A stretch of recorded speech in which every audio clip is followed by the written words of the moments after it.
Ennelõunase osa siis lõpetab Tallinna Ülikooli Sotsiaaltöö Instituudi lektori proua Karmen Toorose ettekanne. Professor Tooros annab meile ülevaate Eestis toimuvast ning ka temale on siis võimalik mõned küsimused pärast ettekannet esitada. Palun. Aitäh, et professorina on meil pikk maa minna, aga siis mul on hea meel anda ülevaade laste heaolust ja ka statistikast, natukene lühem kui teised eelkõnelejad. Ja ka ühest uuringust lastekaitsetöötajate seas ja tuua ka esile võib-olla väljakutsed, positiivsed arengud lastekaitse valdkonnas.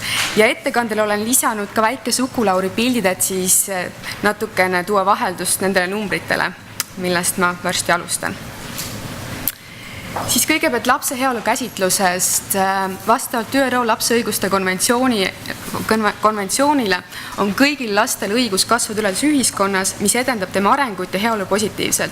Ja kui me vaatame ka tänast päeva, siis lapse heaolu on oluline läbi märksõna. Ja samuti on see ka oluline märksõna laste ja perede arengukavas, mis siis toob esile 5 strateegilist eesmärki, mille ülesandeks on tagada laste ja perede heaolu kasv ning elukvaliteedi tõus.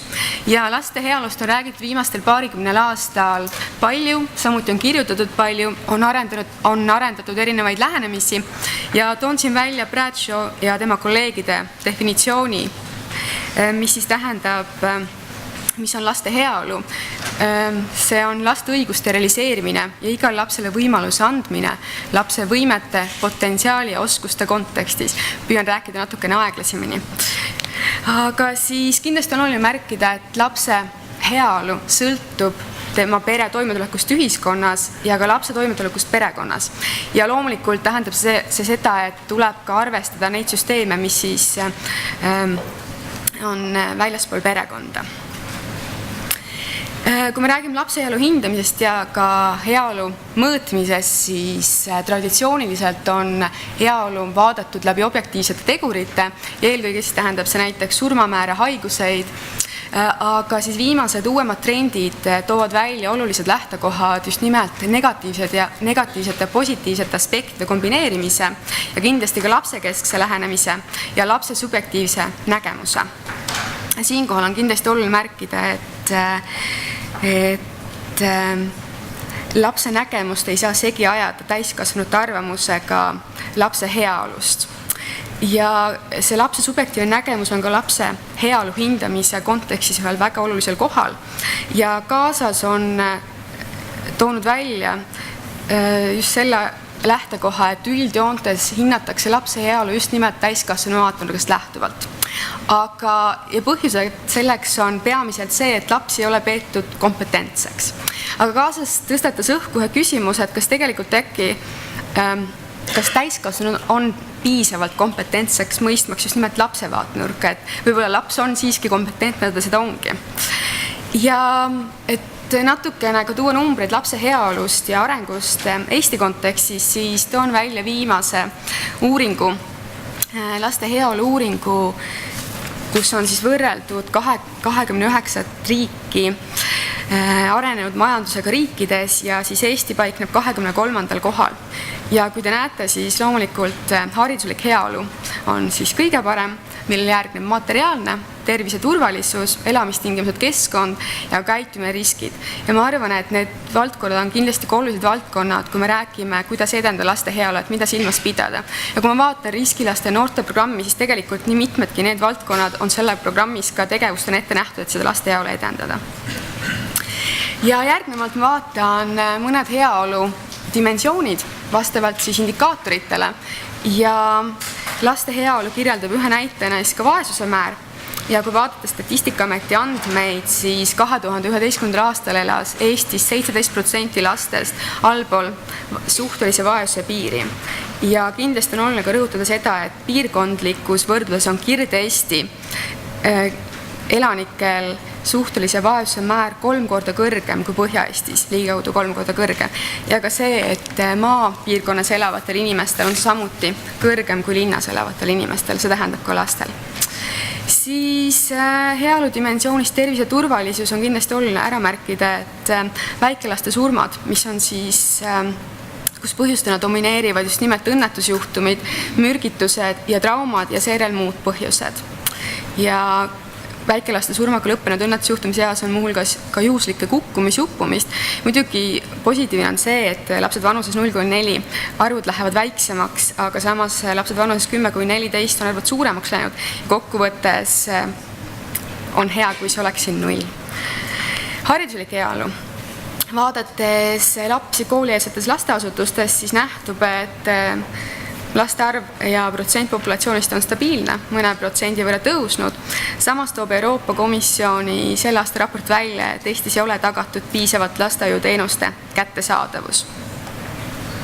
Riskikäitumine on ka üks heaolu dimensioon ja valdkond ja kui vaadata Eesti kooliõpilaste tervisekäitumise uuringut, siis nähtub, et alkoholi tarvitamise kontekstis vähemalt kord nädalas tarvitab 13, 11, 13, 15 aastaste õpilaste seas 8,6% nendest õpilastest ja kui vaadata veel vanuseliselt, siis 15-aastaste poiste seas on see 1/5. Kiusamine, mis on samuti üks oluline indikaator siis riskikäitumise dimensioonis ja selle sama uuringu järgi nähtub, et 60%, ligi 60% õpilastest on märkinud siis uuringu läbiviimise ajal, et paaril viimasel kuul neid ei ole kiusatud ja samas ülejäänud on märkinud, et neid on ja 5,7% siis nendest õpilastest on märkinud, et neid on kiusatud mitu korda nädalas. Sotsiaalne heaolu, kindlasti väga oluline dimensioon ja vaadates viimase ajakasutuse uuringu andmeid, siis täiskasvanud tegevuses alla 10-aastase lapsega nähtub, et keskmiselt on tegeletakse 53 minutit päevas või on tegeletud, loodetavasti tänaseks see minuteid on natukene rohkem ja endiselt siis naiste tegevus ületab meeste oma. Subjektiivne heaolu, see on siis see heaolu, mis järjest enam on olulisel kohal ja vaadates sellesama Eesti kooliõpilaste tervisekäitumise uuringu järgi nähtub, et hinnang omavahelistele suhetele perekonnas eelkõige tüdrukute seas kes on märkinud, et see on negatiivne, on suhteliselt suur protsent ja kui võrrelda veel vanuseliselt, siis 15-aastaste vanusegrupis on märkinud negatiivsed suhted perekonnas 22,4% tüdrukutest. Natuke ka abieleva lapse statistikast. Neid arve te olete näinud, nendest on räägitud. Põhjus, miks ma selle välja toon, on just näeta seda aastate lõikes ja tuua välja protsendi populatsioonist, et kui vaadata 2007 ja 2012, siis protsent populatsioonist on tõusnud 2 korra. Loomulikult ma julgen arvata, et siinkohal on ka tegemist lastekaitsetöötajate parema teadlikkusega, samuti tõenäoliselt inimeste märkamisega kogukonnas ja ka teatamisega abiväest lapsest, et ma loodan arvata, et see on tõusnud. Lapsed asenduskodus. Siis asenduskodus nähtub seda, et üldjuhul on laste arv asenduskodus natukene vähenenud, aga üks piirkond, Kirde-Eesti, mis on jäänud stabiilselt samaks. Ja tõenäoliselt võib-olla oskavad praktikud öelda põhjuse, miks see nii on. Mõeldes ühele oma üliõpilase uurimusel just nimelt Ida-Virumaa suuremates linnades, kus üliõpilane viis läbi intervjuud lastekaitsetöötajatega just nimelt sellel samal teemal, kas paigutatakse lapsi rohkem institutsiooni või peresooldamisele, selgus, et enamjaolt vastati asenduskodusse just selle põhjusega, et asenduskodus tagatakse lapsele stabiilsem arengukeskkond. Ja lastekaitsetöötajad põhjendasid veel lisaks, et neil on negatiivseid kogemusi, kui nad paigutavad lapse peresooldamisele, et lapse heaolu ei ole tagatud ja laps jäetakse hooletusse, nii et nende nägemus siis vastavalt kogemusele on asenduskoduteenus on parem kui peresooldamine. Vaadates tugiisikuteenust, mis on kindlasti oluline teenus, nähtub, et peamine sihtrühm on siis laps, kelle pere on raskustes ja mis minu jaoks kindlasti on siin ka teised lapsed, kes vajavad seda teenust, aga kindlasti oluline koht, mida tuleks mõelda, on asenduskodust ellu astunud noor, kes seda teenust väga vajab ja see arv on väga väikene. Siis 2. Varjupaigateenus. Varjupaigateenus näitab tõusutrendi Ja kui vaadata põhjuseid, siis põhjustest nähtub, et 2010. aastal statistika järgi sattusid varjupaika lapsed elukoha puudumise tõttu, perevägivalla ja koduse hoolimatuse tõttu. Nii palju numbritest, natukene ühest uuringust, väikse valimiga uuringust lastekaitsetöötajate seas ja sotsiaaltöötajate seas lastekaitseülesannetega üle kogu Eesti. Mind huvitas 2011. aastal just nimelt lapse heaolu hindamise temaatika ja nende kogemused hindamise valdkonnas, kuna see on oluline teema, kuidas tõsta kompetentsust ja kuidas siis lähtuda lapse parimatest huvidest. Ja ma toon välja paar aspekti. Kõigepealt hindamine, et kuidas seda tõlgendati erinevat moodi, puudub ühtne nägemus, seda tõlgendati kui süütõendite otsimist, vaatlust, see tähendab siis ilma sekkumiseta, aga ka lapse ja pere vajaduste mõistmist. Ja võib jagada laias laastus sellise lähenemise kaheks, autoritaarne perekeskne lähenemine. Ja rohkem oli neid, kes lähtusid siis nii-öelda autoritaarsest lähenemisest, aga vähem, kes lähtusid perekesksest lähenemisest. Ja ka kaudne ja otsene hindamine ja kaudne hindamine siin kontekstis tähendab seda, et lapse heaolu hindamist viidi peamiselt läbi siis spetsialistide seas, arutades, rääkides erinevate koostööpartneritega ja nende inimestega, kes on lapsega seotud ja laste pere mitte kaasates. Ja otsene hindamine siis kaasati ka pere ja laps ja eesmärgiks lapse ja pere olukorra mõistmine. Loomulikult tähendab, et neid kombineeritakse, aga siis siinkohas vaatasin, milline rõhk on suurem. Partnerluspõhimõte. Me räägime palju sellest, et üleüldse hindamist, näiteks lapse heaolu hindamist ei ole võimalik teosta ilma lapse ja pere kaasamiseta. Partnerluspõhimõtet väärtustasid kõik lastekaitsetöötajad. Aga siin oli üks aga, mõne lastekaitsetöötaja jaoks on see põhimõtet väga raske praktikasse rakendada. Ja oli neid lastekaitsetöötajad, kes ütlesid, et ilma selle põhimõtteta ei ole üldse võimalik koostööd teha ka lapse hindamist teostada. Ja need praktikud, kes väitsid, et seda on väga raske praktikasse viia, pigem leidsid, et neil on kogemus, et perekond niikuinii ei muutu ja mida ma kuulsin ka mitmel korral oli see, et kui perekond süüd ei tunnista, ehk siis vanemad, siis sellist koostööd pole ka võimalik edasi arendada. Ja mida ma veel nägin, et liigne keskendumine oli probleemidele, puudujääkidele, vähem tugevustele ja ressurssidele. Ja lapsekesksest lähenemisest, sellest on juba eelnevalt räägitud, aga siis uuringust selgus see, et eelkõige lapse heaolu hindamise kontekstis vaadati spetsialisti kui eksperdi nägemust ja vaadati rohkem vanemate kui laste vajadusi, et kadus ära laps kui subjekt hindamises. Vanuseline tegur oli neid lastekaitsetöötajaid, kes leidsid, et on võimalik kaasata igas vanuses lapsi. Kas ta on imik, kas ta on teismeline, kõike on võimalik kaasata. Ja oli ka neid lastekaitsetöötajaid, keda oli enamus, kes väitsid, et alates 10. Kuigi nende praktiliste juhtumid näidetel, mida nad siis kirjeldasid, selgus, et väga palju ei kaasatud ka teismelisi lapsi. Ja 20 lastekaitsetöötajast kaasas oma juhtumite põhjal, mida nad kirjeldasid 5 praktikut ka siis lapse selle hindamisprotsessi. Ja põhjused, miks ei kaasata last, pere kaasata rohkem kui last, ütleme vanemaid. Põhjused, mis lastekaitsetöötajad välja, et puudulikud oskused, kuidas hinnata lapse heaolu ja kuidas intervjueerida last, et mida küsida ja need metoodikad, kuidas seda teha, sest et tõenäoliselt see ei ole sama, mis täiskasvanuga rääkimine ja sõltub ka lapse vanusest. Suur töökoormus, ei ole aega, sest otsuseid tuleb teha ruttu, kuna laps, kes satub juba lastekaitsetöötaja vaatevälja, selle lapse nii-öelda olukord on juba suhteliselt keeruline ja ei ole võimalik kaua oodata.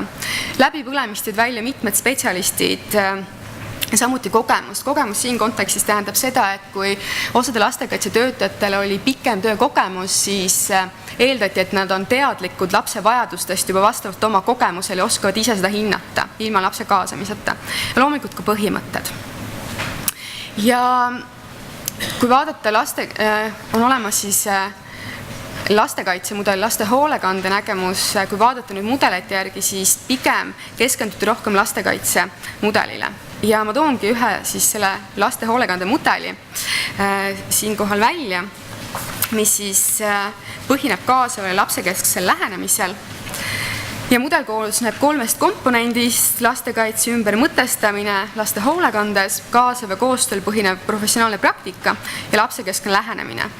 Ja kui rääkida lastekaitsemudelist, siis mitmete uuringute ja teadlaste põhjal on viimasel aastakümnel, õigemini paarikümnel aastal just nimelt rõhk selle, et laste hoolekanne on transformeerunud lastekaitseks, mis tähendab aga seda, et see võib kaasa tuua osade laste ilmajäämise abist ja toetusest, kuna lastekaitsemudel on keskendunud liigselt juba väärkoheldud laste abistamisele ja vähem tööks lastega riskis ja sealhulgas ka ennetustegevusele, mis on tegelikult selles töös väga oluline. Ja loomulikult veel oluline rõhk sellele, et lastekaitsemudel tähtsustab vähe konteksti, kus väärkohtlemine või hooletusse jätmine aset leiab ja see kontekst on väga oluline. Ja sellise lastekaitsemudeli puhul võib olla hindamine mitte lapse heaolu hindamine, vaid sellest võib saada pigem juurdlus. Ja loomulikult see ei taga ka usaldussuhte tekkimist lastekaitsetöötaja, pere ja kõige selle vahel. Nii et kui vaadata laste hoolekandemudelit, siis see keskendub pere vajadustele ja püüdes just nimelt mõista läbi vajaliku toetuse ja pakkudes ka vastavaid teenuseid ja siis eesmärk on just nimelt see teenused vastavalt vajadusele. Ja peamised põhimõtted on seotud otseselt sellega, et kaasatakse laps ja pere sellesse protsessi ja last nähakse subjektina ja kindlasti kaasatakse ka otsustusprotsessi. Ja mida ma veel tahaksin rõhutada, et seesama laste hoolekande mudel on ka, need mudelis toodud põhimõtted on ka kooskõlas sotsiaaltööväärtuste ja eetiliste põhimõtetega, mida lastekaitsemudel sageli ei edenda. Eelkõige pean ma siin silmas enesemääratlust ja ka eneseväärikust, et selles suhtes on see väga oluline. Nii et ma leian, et seesama mudel, kindlasti on meil erinevaid mudeleid, aga need põhimõtted selles mudelis on väga olulised selleks, et see lapse heaolu hindamine oleks lapse huvidest lähtuvalt. Aga oluline on ka rõhutada seda, et minu uuringus ja ka väljaspool uuringut olevad lastekaitsetöötajad, ma ei ole kohanud ühtegi lastekaitsetöötajat, kes tahaks halba. Kõik lastekaitsetöötajad tahtsid lapsele parimat, tehes seda, mida nad selles oma teadmiste põhjal oskasid. Ja nad tõid ka välja, peamiselt kõik lastekaitsetöötajad uuringust tõid välja selle, et neil on vajalik raamistikku, ühtseid põhimõtteid, et lähtuda oma töös lapse parimatest huvidest ja see on hästi oluline, mis nende tööd toetab. Aga kuna seda hetkel ei ole, siis nad on jäänud üksi ja teevad seda nii, nagu oskavad. Väljakutsed. Kindlasti on mitmeid väljakutseid, aga tuues lapse heaolu hindamise kontekstis väljakutsed, siis need samad põhimõtted, raamistiku väljatöötamine hindamiseks ja ka standardiseeritud hindamise instrumendid on kindlasti olulised. Ja need samad meetodid, kuidas kaasata last. Neid meetod on erinevates maades igasuguseid, palju erinevaid ja ma tean, et mõned lastekaitsetöötajad kasutavad Soome meetodeid, näiteks karukaardid, võib-olla mõnele on tuttav ja on veel teisi erinevaid. Ja kindlasti lapsekeskne lähenemine, selle edendamine, et teadvustame, et laps on kompetentne oma arvamusi, nägemusi välja ütlema ja neid ka mõistma.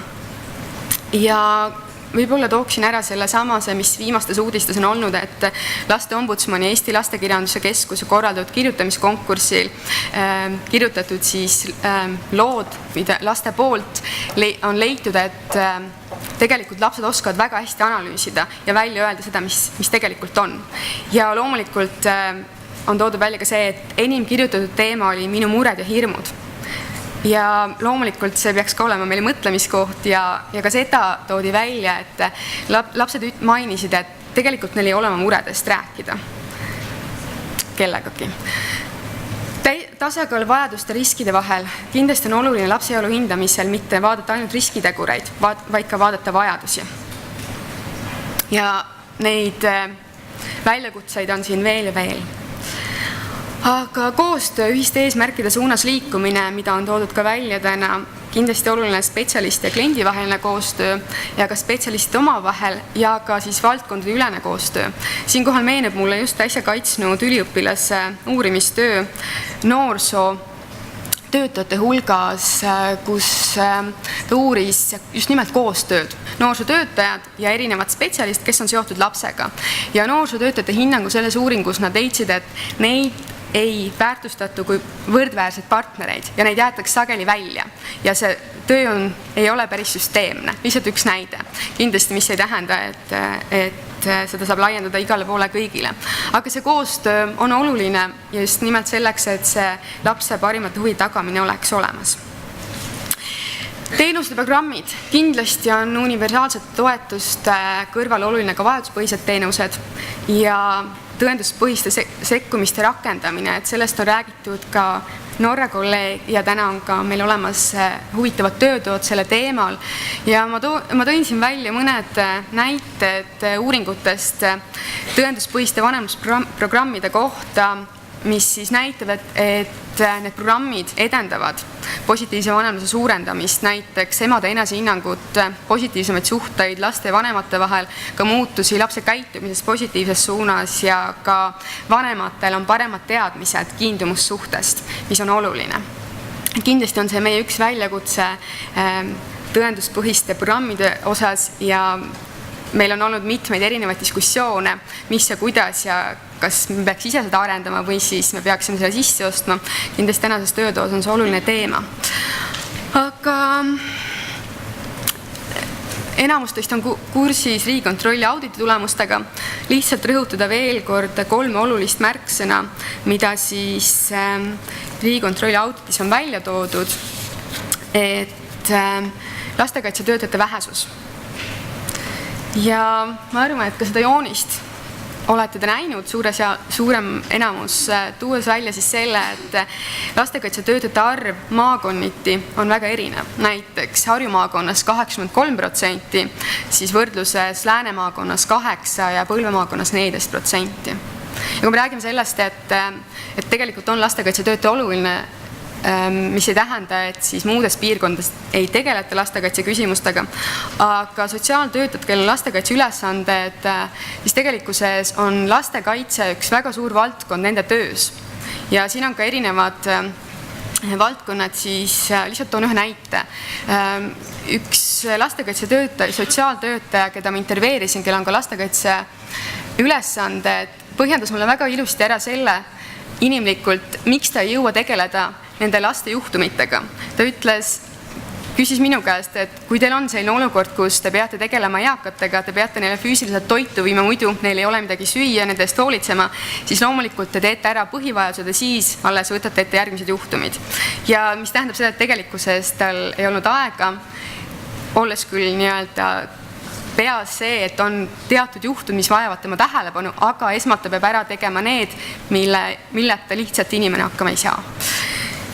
Siis kindlasti ennetuste metoodika ja Riigikontrolli auditis on siis toodud välja, et puudub süsteemne ennetustöö, ka ühtsed metoodilised alused, sealhulgas põhimõtted, erinevad tõlgendused ja on ka erinevad tegevused. Ja lisaks ka sihtrühm, kes vajab toetust, on erinevad.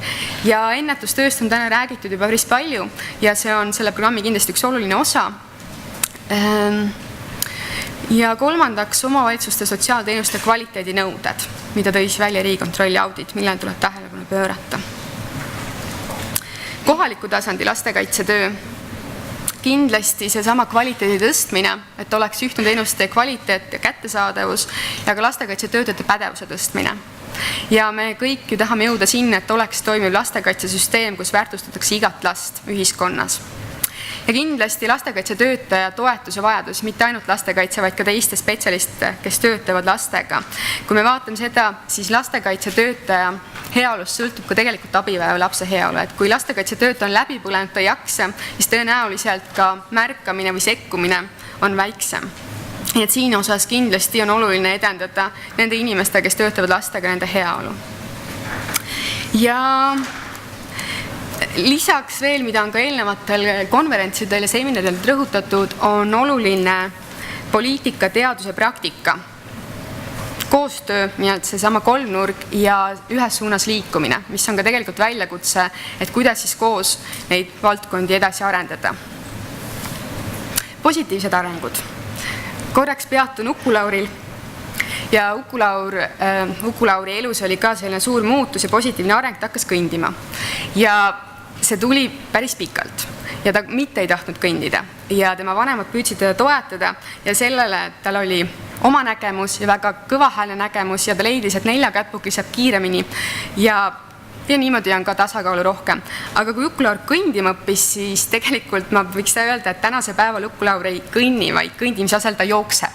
Nii et selles mõttes, kui tuua nüüd paralleele lastekaitse valdkonna ja meie arengute vahel, siis mulle tundub ka, et me oleme seal maal, kus me tahame püsti tõusta istumisest, et liikuda nende tegevuste poole, mis me oleme välja toonud, kus me peame arenema ja kõigi finišijoonel on seesama nii-öelda lause, et efektiivne lastekaitsesüsteem, mis tagab iga lapse heaolu ja õiguste kaitse. Ja mulle tundub, et tänasel päeval loomulikult nii riiklikul tasemel kui ka kohalikul tasemel on praktikute teadlaste hulgas väga suur valmisolek ja soov tegutseda nii-öelda nendele samade laste heaolu teemade valdkonnas, et lapse heaolu oleks edendatud. Ja positiivsed arengud, lihtsalt mõned, mida nimetada, siis minu jaoks 2012 ja 2013 on olnud just nimelt lapse heaolu aastad. On erinevaid algatusi ja mitte ainult sõnakõlkse, vaid ka tegevusi. Näiteks võiksin välja tuua, et Statistikaamet on loonud töörühma, kus siis on koondatud kokku ülikoolide esindajad ja ka erinevate ministeeriumite esindajad, kus siis eesmärgiks on lapse heaolu kirjeldamise mõõdete ja nende sisu mõõtmist puudutava metodoloogia ning indikaatorite kirjeldus Eesti konteksti arvestades. Ja käesoleva aasta lõpus me tõenäoliselt kuuleme ka rohkem selle kohta.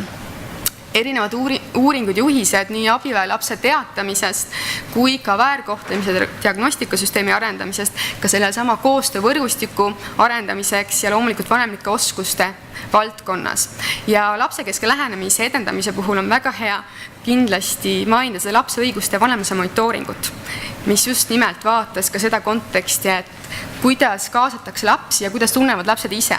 Ja kui ma toon välja siit ühe sellise lõigu, ühe tulemuse, siis selle uuringu järgi just nimelt laste küsitluste tulemusel selgus, et lapsed tajuvad iseennast ja teisi lapsi üldiselt kompetentsetena ja ka iseseisva inimesena. 96% lastest nõustus, et lastel on oma arvamused ja eelistused, millega on oluline arvestada ning valdav enamus lastest oli seisukohal, et lapse ärakuulamine on sama tähtis kui täiskasvanu oma. Ja kui vaadata nüüd täiskasvanu uuringut, siis sealt nähtub, et siiski üks osa täiskasvanutest ei pea lapsi kompetentseteks, arvates, et lapsed ei tea, mis on neile kasulik ja sellega nõustus täielikult 22% täiskasvanutest. Ja meil on see koht, kus veel edasi minna ja leida see nägemus, et kuidas me mõtleme, sest tegelikult lapsekeskne lähenemine ei ole mitte ainult teoreetiline raamistik, vaid see on ka mõtteviis. Aga on näha samme sinna poole liikumas. Kindlasti riiklik dokument laste perede arengukava, mis seab raamid siis tegevustele ja ma tooksin välja, millest on tegelikult kõne natuke räägitud, olulised märksõnad, seesama ennetustöö, kvaliteet, valdkondaülene koostöö, tõenduspõhised sekkumised ja ka spetsialiste kompetentsuse tõstmine ehk siis ka täiendkoolituse ja supervisioonisüsteemi loomine, mis on tegelikult, ma arvan, oodatud ammu juba spetsialistide poolt. Ja kindlasti ka varajane märkamine, aga sekkumine ja lapse heaolu hindamisvahendid, mis siis tegelikult tähendab seda, et eesmärk on suurendada riigipoolset toetust just nimelt kohalike lastekaitsealaste ülesannete täitmisel. Ja ka tänane riskilaste ja noorteprogramm tegelikult on üks osa sellest tegevust, kuidas neid tegevusi edasi arendada ellu viia. Ja siinkohal on loomulikult hästi oluline märksõna see, et kui see programm lõpeb, siis et riik neid tegevusi jätkuvalt edasi toetaks, et sellest saaks järjekordne projektipõhine tegevuste rida. Kindlasti lastekaitseseaduse eelnõu, mida on samuti oodatud juba pikka aega ja avalikult on arutelud nii kõrgemal tasandil kui ka tegelikult on haaratud praktikuid ja ka teised inimesed ja on võimalus kaasa rääkida olnud kõikidel. Kindlasti on oluline ka nimetada siis suurenenud peredele mõeldud erinevaid toetuseid ja hüvitisi, näiteks 3 ja iga järgneva lapsetoetuse suurendamine ja ka mitmike sünnitoetus ja tasustatud isapuhkus. Ja veel meenus mulle, et Sotsiaalministeeriumis on koostamisel peretoetuste ja teenuste kontseptsioon ehk roheline raamat, mis on samuti väga oluline. Ja rahvusvaheline koostöö, parimad praktikad. kindlasti ei saa ka vähetähtsam olla õppimine teiste maade parimatest praktikatest. Ja nagu me juba oleme kuulnud, siis Norra kuningriik on üks see riik, kus inimarengu indeksi näitaja on väga kõrge, meil on tõenäoliselt mida õppida, aga just nimelt need head kogemused ja vaadata seda, neid vead või õigemini need puudujäägid, mis on nendel selles protsessis olnud, et mitte neid teha. Et selles osas ma arvan, et kogemusest õppimine on kindlasti hea ja see ei tähenda ju, et me võtame kõik üle, või võtame üle selle, mis toimib ja mis on meie kontekstis oluline. Ja nagu siin on näha 3 punkti, neid häid asju on tegelikult veelgi, igal ühel tuleb tõenäoliselt meelde. Ja lõpetuseks kindlasti on tähtis ka see, et head olemasolevad praktikat siin samas Eestis. Ma usun, et nii meilgi on olemas häid, hästi toimivaid teenuseid, programme, millest on tegelikult õppida kõigil meist. Aitäh! Suur tänu! Nüüd on meil aega 2-3 kiireks küsimuseks. Palun!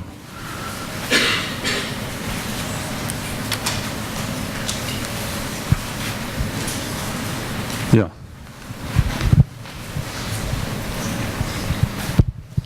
Thank you. I have a question to your statistics. Yes. It's about the foil addressing the health and security issue.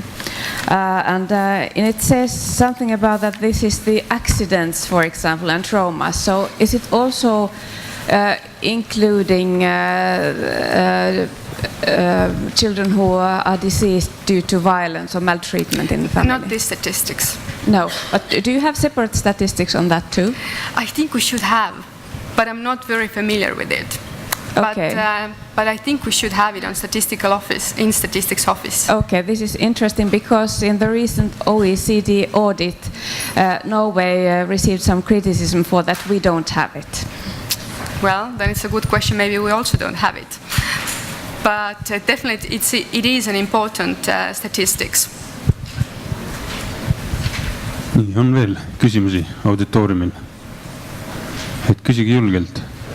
Või ma siinkohal korraks ütlen ühe märkuse, et nagu ma ütlesin, statistika on oluline ja seesama Statistikaameti töörühm on ka nimelt ellunud just nimelt selle mõttega, et vaadata üle, mis statistika meil on ja mida ei ole, mida peab hakkama koguma ja kuidas seda koguda ja mil viisil on see parim, et teha siis konkreetsemad järeldused ja mille põhjal ka siis efektiivseid nii-öelda samme astuda. Ei näe hetkel, et võib-olla siis ennem kui lõunal läheb, ma küsiks ise ühe küsimuse, et kui sa siin oma seda uuringut tegid, selle valguses, kuidas sulle tundub, kas tänane lastekaitse maastik on nagu valmis suunduma sinnapoole, et võtta kasutusele tõenduspõhised programme?